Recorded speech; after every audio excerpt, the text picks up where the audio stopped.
Welcome to Vinay वाटक्या. आजचा आपला video जो आहे हा ट्रॅव्हल व्हिडिओ नसून एक तुम्हाला इन्फॉर्मेशन देणारा एक व्हिडिओ असेल. आज मी जाणार आहे आपल्या शाळेत, म्हणजे मोहविद्यालय ज्याला आपण म्हणतो एम-एच हायस्कूल ठाणे. तिकडे जाऊन मी भेटणार आहे आपला मित्र संजय मंगल गोपाल याला. तर संजय आणि मी आम्ही दोघंही एम-एचचे 1973 बॅचचे विद्यार्थी आहोत. संजयनी शाळा सोडल्यानंतर व्ही-जे-टी-आयमधनं बी-ई केलं, त्याच्यानंतर त्याने एम-ई केलं आणि पी-एच-डी पण केलं. त्याच्यानंतर तो अमेरिकेत जाऊन त्यांनी पी-एच-डी केलं. प्रोफेसर पण म्हणून त्यांनी व्ही-जे-टी-आयला काम केलं आणि मला वाटतं रिटायर असोसिएट डीन म्हणून तो रिटायर झाला. संजय हे सगळं करत असताना सुद्धा त्यांनी बरेच सामाजिक कार्यसुद्धा केलेलं आहे आणि बऱ्याच सामाजिक संस्थेशी तो असोसिएट आहे आणि त्याची कामंसुद्धा आपल्या सर्वांना बहुतेकांना माहीतच असेल. असा हा डॉक्टर संजय याला मी जाऊन आज एम-एचला जाऊन भेटणार आहे. तर आजची भेट हे कशाकरता आहे हे पण तुम्हाला सांगणार आहे. तुम्हाला माहीतच असेल 4 तारखेला डॉक्टर मेधा पाटकर यांनी शाळेच्या सोलर एनर्जीचं प्लांटचं उद्घाटन केलं आणि हे प्लांट एक्झॅक्टली काय आहे, कशाकरता केलं आहे, याची माहिती मी संजयकडनं घेणार आहे. संजयचं कॉन्ट्रिब्युशन याच्यामध्ये बरंच आहे आणि संजयनीच हा प्लांट इम्प्लिमेंट केला, इन्स्टॉल केला शाळेकरता. तर आपण संजयलाच जाऊन विचारू की हे करताना त्याला काय काय प्रकारचे प्रॉब्लेम्स आले, या प्लांटची साधारण किंमत काय असेल, ह्या प्लांट इन्स्टॉल करण्याकरता बेसिक रिक्वायरमेंट काय असते आणि हा प्लांट इन्स्टॉल केल्यानंतर, सोलर एनर्जी प्लांट इन्स्टॉल केल्यानंतर शाळेला डायरेक्ट आणि इनडायरेक्ट बेनिफिट काय होऊ शकणार आहे. कारण संजय ह्याच्यामध्ये बराच इन्व्हॉल्व आहे. संजय ह्या प्लांटचं मेंटेनन्ससुद्धा बघतोय. आत्ताच प्लांट इन्स्टॉल झालेला आहे, त्यामुळे मेंटेनन्स अजून तरी तसा मनाचा चालू झालेला नाही आहे. पण संजयशी मी जेव्हा बोललो तेव्हा त्याला विचारलं की हा प्लांट इन्स्टॉल केल्यानंतर हा मेंटेनन्स कसा करायला लागेल, तर त्याच्याकडनंच आपण ती माहिती समजून घेऊ. संजय शाळेमध्ये एक मुलांची बॅचसुद्धा तयार करत आहे आणि ते मुलं व्हॉलंटियर म्हणून या प्लांटकरता काम करणार आहेत. व्हॉलंटियर कशाकरता, तर जेव्हा समजा तुम्हाला कोणाला हा प्लांट बघायचा असेल आणि तुमच्या सोसायटीमध्ये, तुमच्या शाळेमध्ये किंवा तुमच्या दुसऱ्या कुठल्या संस्थेमध्ये जर हा प्लांट उभा करायचा असेल, तर तो करण्याकरता तुम्हाला काय काय गोष्टी रिक्वायर आहेत आणि त्याची माहिती घेण्याकरता किंवा तुम्हाला तो हा प्लांट कसा दिसतो हे बघण्याकरता जर जायचं असेल, तर तुम्ही एम-एचच्या शाळेमध्ये जाऊन भेट देऊ शकता आणि तुम्हाला ही जी व्हॉलंटियर मुलं तयार होत आहेत ती तुम्हाला माहिती देऊ शकतील. समजा त्यांच्याकडनं तुम्हाला माहिती मिळाली नाही, तर तुम्ही नक्कीच संजयला सुद्धा डायरेक्ट फोन करून किंवा त्याला ईमेल करून ही माहिती तुम्हाला मिळू शकेल.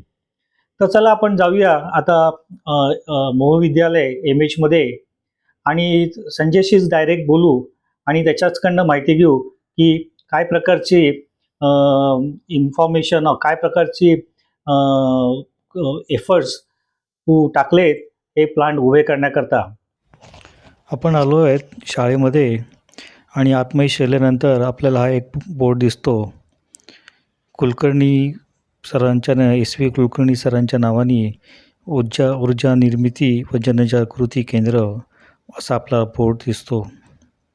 हे आपले एस-व्ही कुलकर्णी सर. हां, तर संजय, आपण आता आलेलो इथे शाळेच्या वरती गच्चीमध्ये आणि तिथे तू केलेलं आहेस हे सोलरचं इम्प्लिमेंटेशन.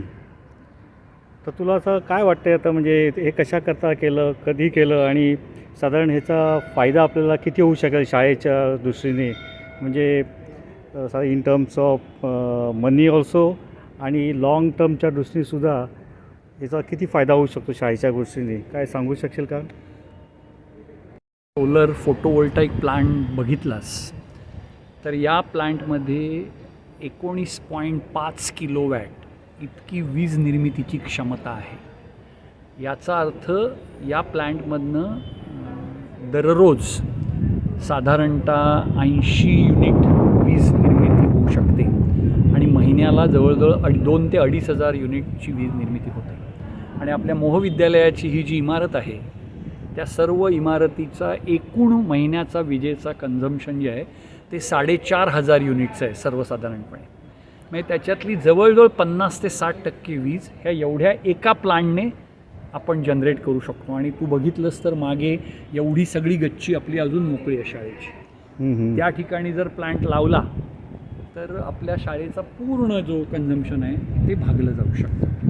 हा जो 19.5 किलोवॅटचा सोलर पॉवर प्लांट आपण इथे उभा केला आहे मोहविद्यालयाच्या आणि परमार ज्युनियर कॉलेजच्या गच्चीमध्ये, त्याचा उभारणीचा हे सगळे पॅनल विकत घेऊन सगळा ह्याचा साधारणतः खर्च 13-13.5 लाख रुपये झालेला आहे. तेव्हा इतरत्र हे असे ह्या उरलेल्या भागात लावायचे झाले तर आपल्याला निधी उभारणी करावी लागेल आणि त्यातनं हे होऊ शकेल.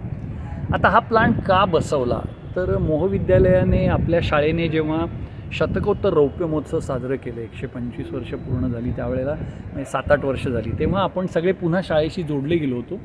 आणि त्या काळात ही चर्चा सुरू झाली आणि मी solar energy, renewable energy, sustainable development या विषयामध्ये माझा अभ्यास होता. VJTIमध्ये मी हा विषय शिकवत होतो. माझं PhD देखील अमेरिकेतलं याच विषयावरचं होतं. त्यामुळे मला सारखं वाटायचं की आपण हे नुसता अभ्यास करून आणि शिकवून चालणार नाही, हे कुठेतरी इम्प्लिमेंट केलं पाहिजे. त्यामुळे VJTIमध्ये असल्यापासून आणि नंतर आता VJTIमधनं निवृत्त झाल्यानंतर मी याच्याबद्दलचं प्रचार प्रसार म्हणून आम्ही ठाण्यामध्ये अक्षय ऊर्जा अभियान या नावाने एक अभियान सुरू केलं होतं आणि लोकांना सांगणे की हे करा म्हणून. त्या अक्षय ऊर्जा अभियानाच्या माध्यमातून आम्ही ठाण्यातल्या जवळजवळ 25-30 हाऊसिंग सोसायट्यांचं एनर्जी ऑडिट करून त्यांना सुचवलं आणि त्यातल्या ज्या सोसायट्यांनी हे फॉलो केलं त्यांनी मला कळवलं, सर आमचं एवढं बिल कमी झालं. त्यामुळे त्याचा इम्पॅक्ट ताबडतोब क्लिअर, म्हणजे हा सूर्य आणि हा जयेंद्र असं पाहायला मिळालं. मग शाळेच्या मिटिंग्सना मी कधी यायचो, कार्यक्रम यायचो, तर सर मला नेहमी विचारायचे, अरे संजय तू एवढं बाहेर करतं, सर तुम्ही काहीतरी करा. तर सगळी गाडी येऊन पैशापाशी अडकायची. बरोबर. मग ते शेवटी सगळी सोंग करता येतात, पैशाची नाही. तर त्याच्यासाठी पण मग सगळे झाली चर्चा आणि त्यातनं हे पैसे उभे राहिल्यामुळे आपण हे आज बसवू शकलो. आता हा प्लांट बसवल्यामुळे एक म्हणजे ह्या सौर ऊर्जेची जी निर्मिती आहे त्याच्यामध्ये एकही मूव्हिंग पार्ट नाही आहे. हे पॅनल असेच्या असे थांबणार, स्टेशनरी सगळं. त्यामुळे मेंटेनन्स खर्च ह्या प्लांटला काही नाही. आता याच्यावर थोडीशी तुला धूळ दिसत असेल तर आपलं ठाणं शहर काय किंवा भारत देश काय धुळीचा देश असतो, विषुववृत्ताच्या जवळ होत आपण. त्यामुळे अधूनमधून ही साफ नियमितपणे ठेवावं लागेल. याच्यावर जर धूळ साचली तर तेवढं कन्व्हर्शन जे आहे, एफिशियन्सी त्याची खराब होणार. जसा आरसा आपण साफ करतो, टीव्हीचं स्क्रीन साफ करतो, तसं हे साफ ठेवायचं. त्यासाठी आपण व्यवस्था केलेली आहे आणि ही साफ ठेवली जाईल. या 19.5 जनरेशनमुळे मी म्हटलं त्याप्रमाणे जवळजवळ 50% वीज ही आपण आपली याच्यातनं निर्माण होत असल्यामुळे आपलं विजेचं बिल तेवढं कमी होईल. आपण या प्लान करता महाराष्ट्र सरकारची जी नेट मीटर योजना आहे ती राबवतो आहोत. नेट मीटरचा अर्थ असा की आपल्या घरामध्ये जे मीटर असतं ते आपण वीज किती वापरली एवढं फक्त दाखवतं आणि महिन्याच्या अखेरीस आपल्याला त्या मीटरच्या रिडिंगप्रमाणे बिल येतं. यामध्ये आपण जनरेट पण करणार आहोत आणि आपण वापरणार पण आहोत. त्यामुळे नेट मीटर ही नवीन मीटर आपण आता शाळेमध्ये बसवलं आहे, जुनं मीटर काढून टाकलं आहे. त्या नेट मीटरमध्ये शाळेने महिनाभरात किती वीज निर्माण केली याचं रेकॉर्ड मिळेल आणि शाळेने त्याच्या व्यतिरिक्त जी अतिरिक्त वीज लागेल ती ग्रीडकडनं किती घेतली. पण म्हणजे आता जी वीज निर्मिती याच्यातनं होणार आहे ही अख्ख्या शाळेला पुरवली जाणार आहे का पर्टिक्युलर पार्ट ऑफ शाळेच्या? तर शाळेचा बरोबर आहे. हां, आता जेवढी वीज आत्ता ह्या क्षणाला प्लांटमध्ये जेवढी वीज निर्माण होते आणि शाळेचे किती वर्ग उघडे आहेत, कुठे लॅब आहेत, कुठे कन्झम्पशन आहे आपल्याला माहिती नाही. जर याच्यातनं निर्माण होणारी वीज आणि शाळेत आत्ता कन्झ्युम होणारी वीज कमी असेल आणि याच्यातनं जास्त असेल तर यातली उरलेली जी वीज आहे ती डायरेक्ट ग्रीडला जाते. MSEBच्या MSEDCLच्या ग्रीडला जाते. हे MSEB ग्रीड मग तिथे स्टोअर करतं का ते? नाही, ग्रीडला गेल्यावरती ग्रीडमधनं वहन डिस्ट्रीब्यूट होते परत. आणि उद्या ह्याच्यामध्ये जेवढं जनरेट होतं त्याच्यापेक्षा जास्त आपलं कन्झम्पशन आहे तर तेवढी ती ग्रीडकडनं घेणार. मग त्यावेळी MSCB ते चार्जेस लावणार. म्हणून MSCB काय करतं ओके, महिन्याच्या ओके. शेवटी हां, हां. शाळेने आम्हाला किती वीज एक्सपोर्ट केली याचं रिडिंग देते आणि आम्ही शाळेला किती वीज एक्सपोर्ट केली, शाळेने इम्पोर्ट आमच्याकडनं किती केली याचा आकडा देते. दोघांमधला फरक is a net. That is net consumption MH high school has done, that Okay. Will be charged. मग आता 4,500 युनिट हा इतके दिवस येत होतं बिल, आता 2,400 युनिट सरासरी जर ह्याच्यातनं तयार झाले महिन्याला तर आपल्याला बिल फक्त 2,100 युनिटचं येईल. ओके. आणि तेवढी बचत होणार. आणि जर ह्या उरलेल्या गच्चीवरही आपण बसवले तर तसतशा प्रमाणात आपलं विजेचं बिल कमी होत जाईल. सर्वसाधारणपणे MSCB जेवढं तुमचं बिल आहे ॲव्हरेज त्याच्या 80% जनरेट तुम्ही करू शकाल इतक्याचीच परवानगी देते. कारण की MSCBला अशी भीती आहे की तुम्ही सगळ्याच्या सगळं स्वतःच जनरेट केलं तर मग आमच्याकडनं काय घेणार नाही, त्यांचा बिझनेस कसा त्यांचा चालणार? बिझनेस. म्हणून आपल्याला पूर्ण वीज निर्माण करण्याची परवानगीच नाही आहे. तर आपल्याला थोडी ना पण थोडी आता हे इन्स्टॉल होऊन किती दिवस झाले साधारण? आपण आता ह्याची सुरुवात केली होती शाळेचा जेव्हा वर्धापन दिन होता 2 नोव्हेंबरला, त्या दिवशी ह्या प्रकल्पाची सुरुवात झाली. टेंडर काढलं. ऍक्च्युअल कन्झम्पन पण तेव्हा सुरू झालं? नाही 2 नोव्हेंबरला प्रक्रिया सुरू झाली. अच्छा. टेंडर काढलं, टेंडर आली, ओके, त्यांना ओके. सिलेक्ट शाळेच्या प्रक्रियेप्रमाणे सिलेक्ट हां, झालं, हां. मग इन्स्टॉलेशन झालं आणि मग MSCBकडे अर्ज करावे लागतात, ते सगळं झालं. आणि त्याच्यानंतर ॲक्च्युअल उद्घाटन जे झालं या प्रकल्पाचं ते 4 जानेवारीला झालं.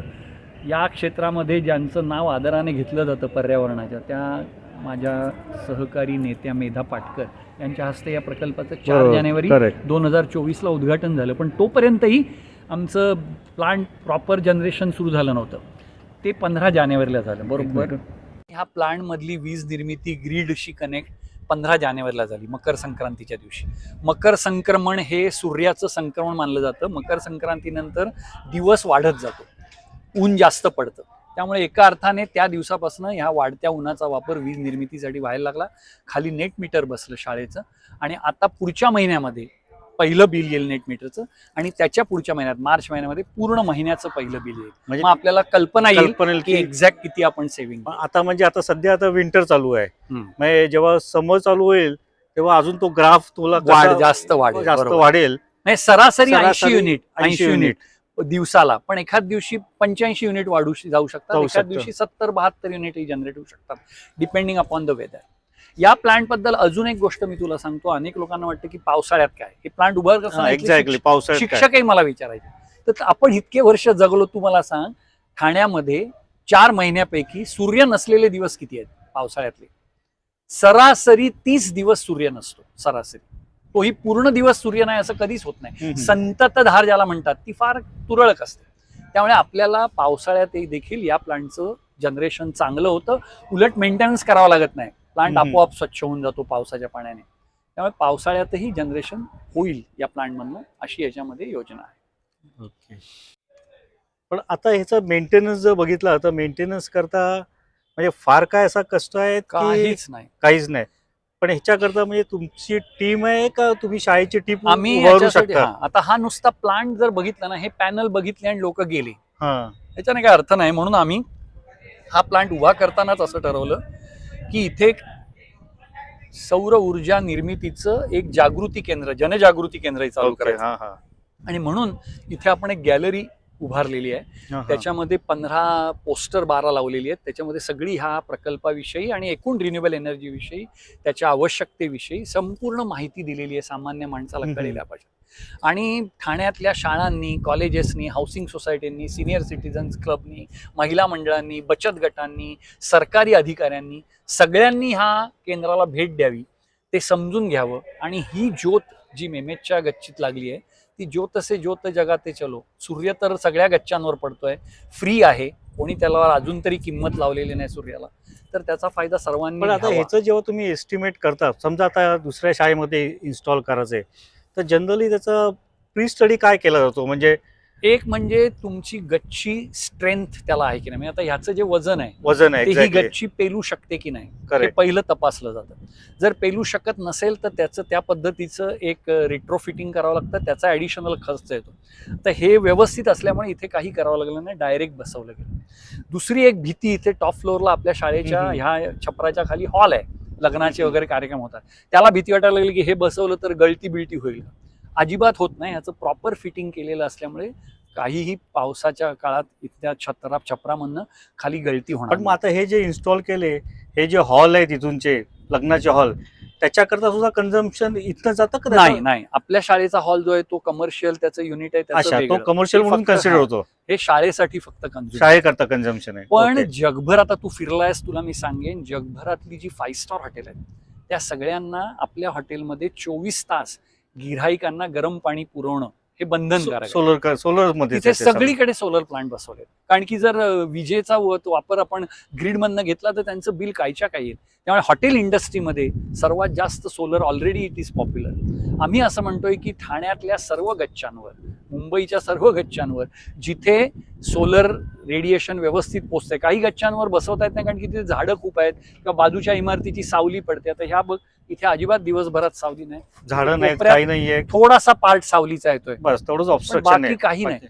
त्यामुळे अशा गच्च्या जेवढ्या असतील ठाण्यामध्ये त्याचा GPS सर्वे करणं शक्य आहे. मी ठाणे महापालिकेच्या कमिशनर बरोबर देखील त्यांनाही बोलवलं होतं या कार्यक्रमाला, ते येऊ शकले नाही. त्यांच्याशी चर्चा केली, ते म्हणाले आम्हालाही महापालिकेच्या सगळ्या शाळांवर सगळीकडे आपण हे करूया ठाण्यात, असं ते म्हणाले. तर तशी जरा एक प्रोत्साहन मिळालं प्रशासनाकडनं आणि नागरिकांकडनं तर हे लोण पसरू शकतं. आता मी 4 महिन्यापूर्वी कोचीनला होतो. कोचीन एअरपोर्ट, अख्खा एअरपोर्ट सोलर सिस्टीमवर चालतोय. म्हणजे इंडियामधला फर्स्ट एअरपोर्ट पूर्णपणे 100% अयोध्येमध्ये काल जे सगळे रस्त्यावरचे दिवे नवे बसवलेत ते संपूर्ण सोलरवर आहेत.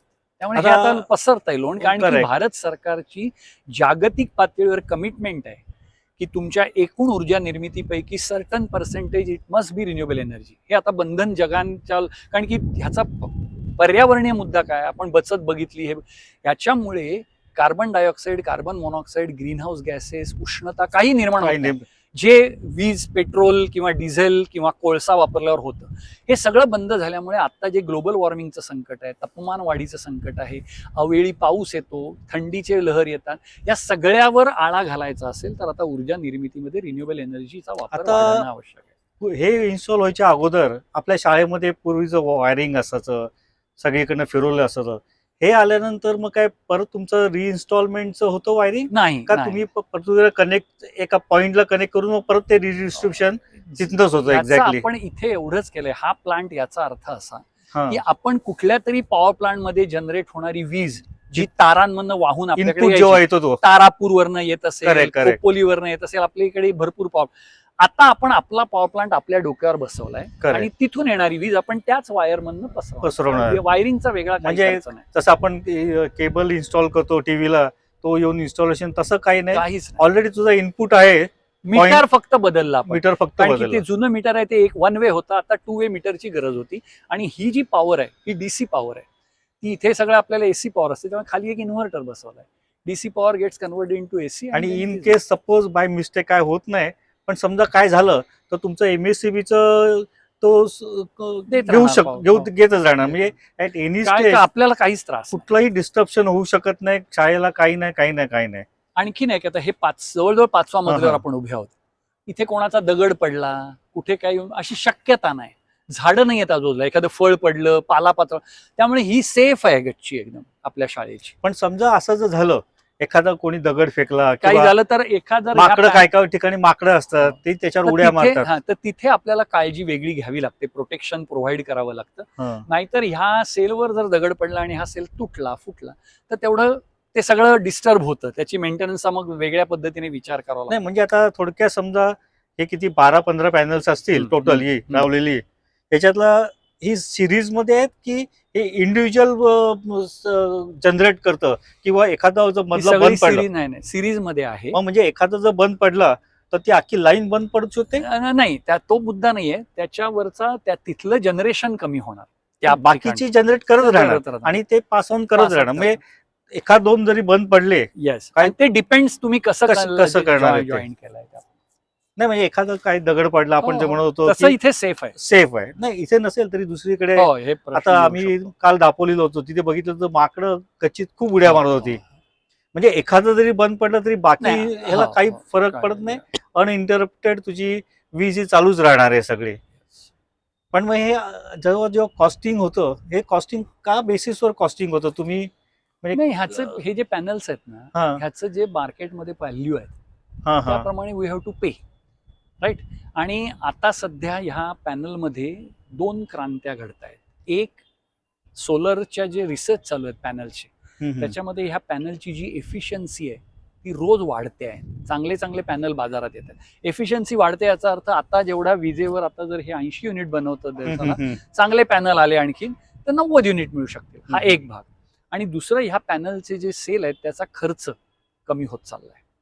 त्यामुळे विजेचा म्हणजे आता solar electricity is comparable with the grid power. पूर्वी कसं सोलर बसवायचं म्हणजे किती खर्च, किंवा तुम्ही ह्या जर रिमोट प्लेसला हा प्लांट बसवला तर त्याला ग्रीड तिथे नसतं, ग्रीड कनेक्टिव्हिटी शक्य नाही, मग तुम्हाला बॅटरी बसवावी लागते.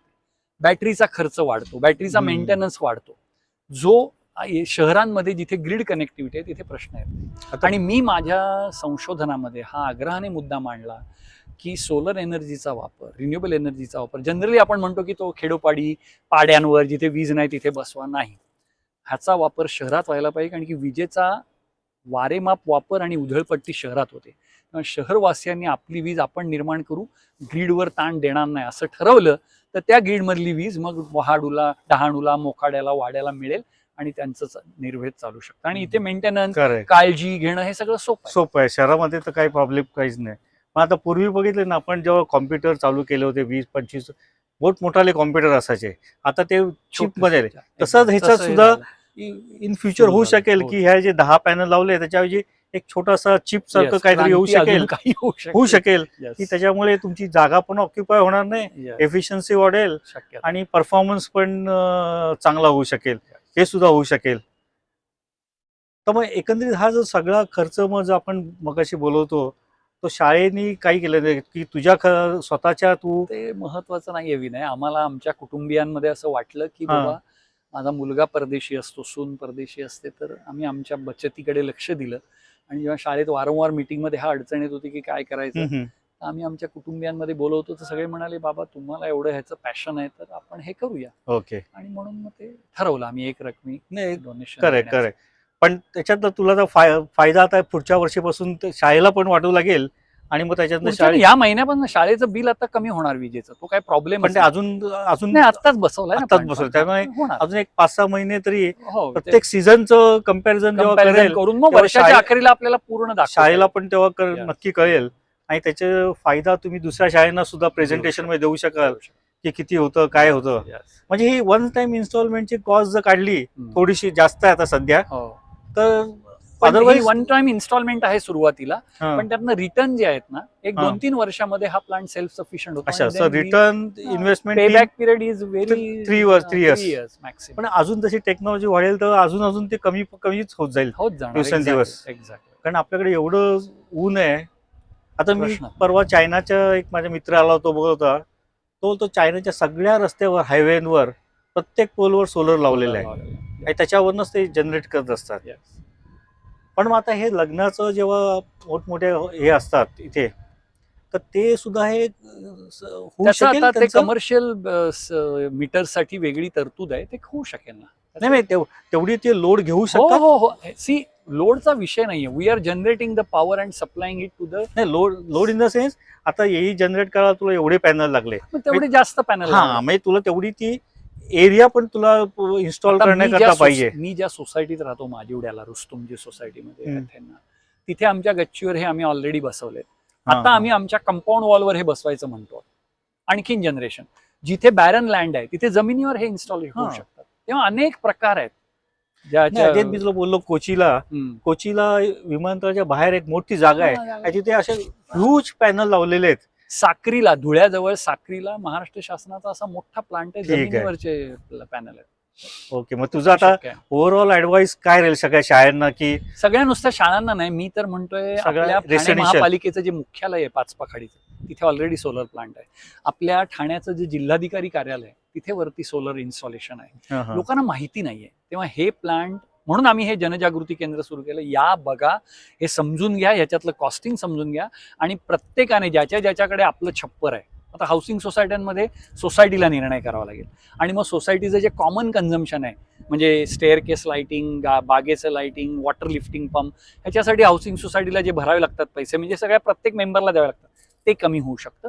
ज्यांचे स्वतःचे बंगले आहेत किंवा आम्ही म्युन्सिपालिटीच्या कमिशनरला म्हटलं नवीन हाऊस, आता SRA तुम्ही झोपडपट्टी काढून चाळी काढून इमारती उभारतायत, नवीन हाऊसिंग प्रकल्प येत आहेत, या सगळीकडे सोलर कंपल्सरी करा, त्यांना प्रॉपर्टी टॅक्समध्ये काहीतरी सवलत द्या आणि त्यातनं हे सोलरचं लोन जे आहे ते वाढवा. पण एकीकडे प्रशासनाने पुढे आलं पाहिजे पॉलिसी बनवून आणि दुसरीकडे नागरिकांनी देखील पुढे. आता समजा जर कोणाला आता इन्स्टॉल करायचं, आता समजा जर आपल्या हे जो कोण लोक व्हिडिओ बघत असतील आणि त्यांना वाटलं की बाबा आम्हाला आपण आमच्या सोसायटी करता किंवा माझ्या इंडिव्हिज्युअल जरी इन्स्टॉल करत असेल तर ते कुठे कॉन्टॅक्ट करू शकतील आणि कसा करू शकतील, म्हणजे आणि त्यांना हे जर बघत असेल या इथे येऊन समजा, तर त्याची काय प्रोसिजर काय असू शकेल त्याची? एकदम सिम्पल.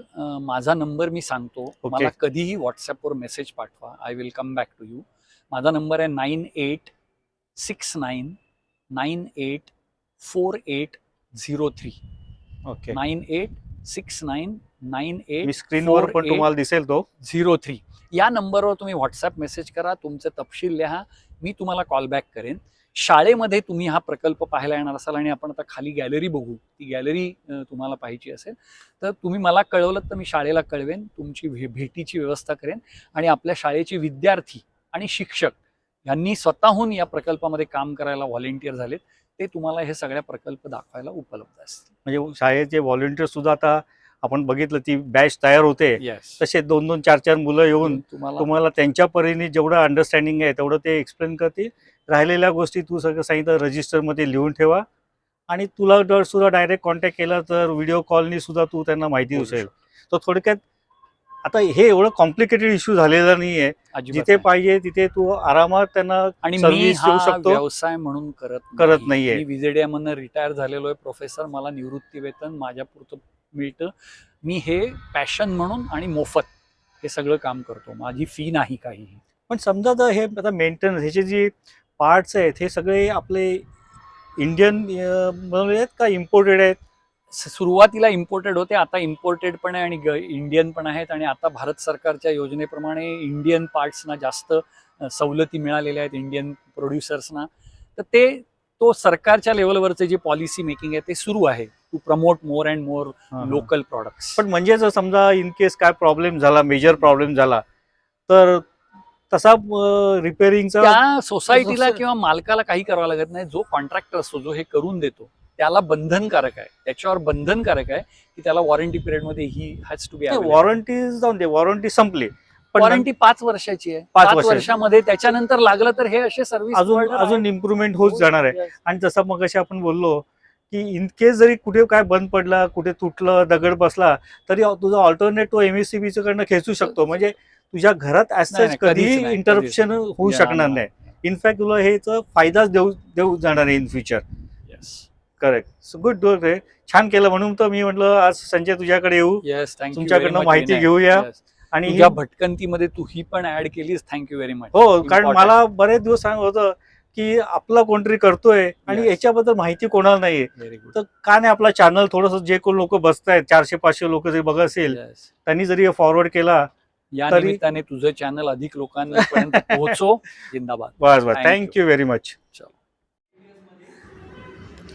इथे तुम्ही बघू शकता संजय आता सध्या असे व्हॉलेंटियर्स तयार करत आहे आणि शाळेमध्ये त्याची सेशन्ससुद्धा चालू आहे, ट्रेनिंग सेशन्ससुद्धा चालू आहे विद्यार्थ्यांबरोबर.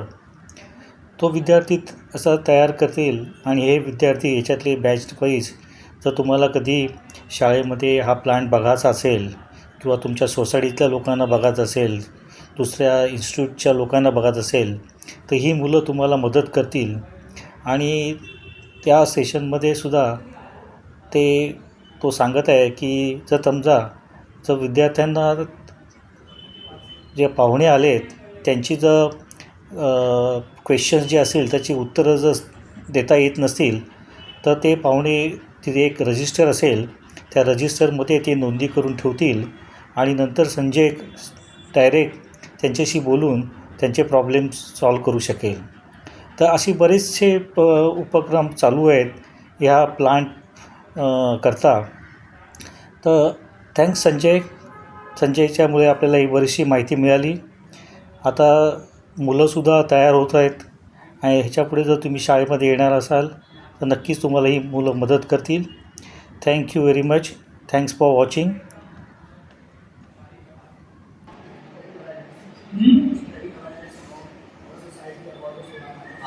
तुम्ही या प्लांटचे दूत म्हणून बाहेर काम करू. आमच्या शाळेमध्ये ग्रीन स्कूल कन्सेप्ट उतरलेली आहे.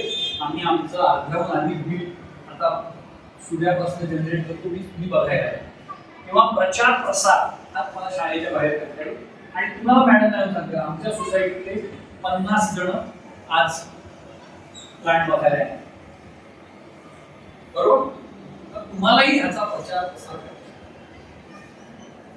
आणि हे छान चालायला लागलं. आता मला खाली मॅडम म्हणत होते की आपण रिन्युएबल एनर्जीवर, सोलर एनर्जीवर एखादा कोर्स रन करायचा. वी कॅन थिंक ऑफ असे कोर्सेसही आपल्याला इथे रन करायचे. किंवा तुम्ही 26 जानेवारीला त्याला पाहिजे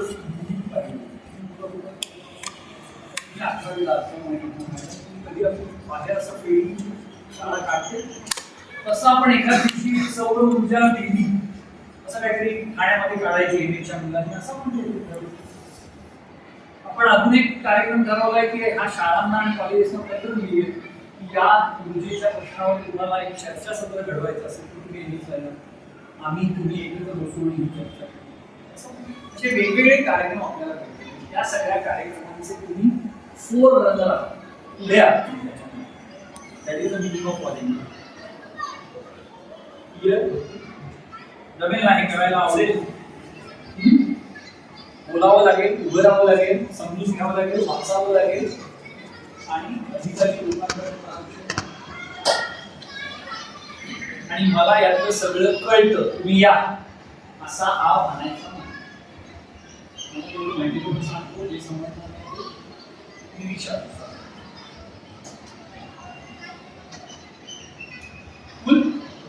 डन. सगळ्यांनी नावं आणि मोबाईल नंबर घेऊ. मॅडमनी पण घेऊ. सगळ्यांचं काय कधी तुम्हाला संपर्क साधायला झाला तर जठार मॅडमला त्रास आहे. आणखी काही प्रश्न किंवा तुम्हाला जितक्या जास्त वेळेला तुम्ही व्हॉलेंटिअरगिरी करायला मिळेल तेवढे तुम्ही ह्या टीममध्ये आणखी पुढे जाता. कमी वेळ मिळाला तर तुम्ही तक्रार करा, अरे मला अजून बोलवलंच नाही मॅडम. तुमची जशी ज्युनियर कॉलेजची ही टीम आहे तशी मी आता अजून अर्ध्या तासाने दुपारची शाळा करेल तेव्हा माध्यमिकच्या काही मुलांनी पण व्हॉलेंटिअर त्यांना मी घेऊ. सकाळच्या वेळेला तुम्ही आणि दुपारच्या वेळेला ते आणि कधी कधी सुट्टीच्या वेळेला तुम्हाला बोलवण्यात येईल. ओके. जिंदाबाद जिंदाबाद.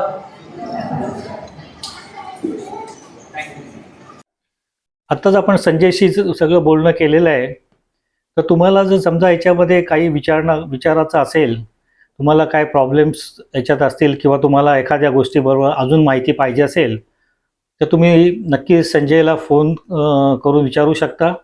संजयचा फोन नंबर मी इथेच या स्क्रीनवर तुम्हाला देत आहे. आणि हा व्हिडिओ तुम्हाला कसा वाटला हे नक्कीच सांगा. आपल्या माजी विद्यार्थ्यांपर्यंत हा व्हिडिओ नक्कीच पोचवा. कारण बरीचशी मुलं आणि बरेचसे म्हणजे MS 73, 72, 71 आणि अजून बरीच माझे विद्यार्थी शाळेकरता बरंच काही काम करत आहेत. सर्वच काम काय मला माहीत नाही आहे, पण हे जे दिसण्यात आलं ते मी आपल्या व्हिडिओच्या थ्रू आपल्यापर्यंत पोचवत आहे.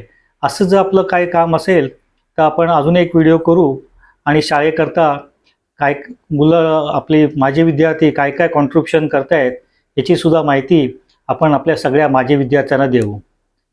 तर कसा वाटला हा व्हिडिओ नक्की सांगा, शेअर करा, कॉमेंट्स करा आणि माझ्या चॅनलला सुद्धा सबस्क्राईब करा. Thank you very much.